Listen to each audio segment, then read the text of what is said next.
Hello guys, ఈ రోజు కుక్కర్లో పాస్తా ఎలా చేసుకోవాలి ఈ వీడియోలో చూసేద్దాం. వచ్చేయండి. చాలా సింపుల్గా ఉంటుంది, చాలా టేస్టీగా కూడా ఉంటుంది.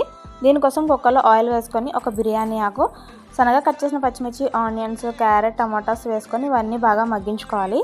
ఇవి మగ్గిన తర్వాత సరిపడా సాల్ట్, పసుపు, అల్లం వెల్లుల్లిపాయ పేస్ట్, హాఫ్ స్పూన్ కారం వేసి బాగా మగ్గించుకోవాలి.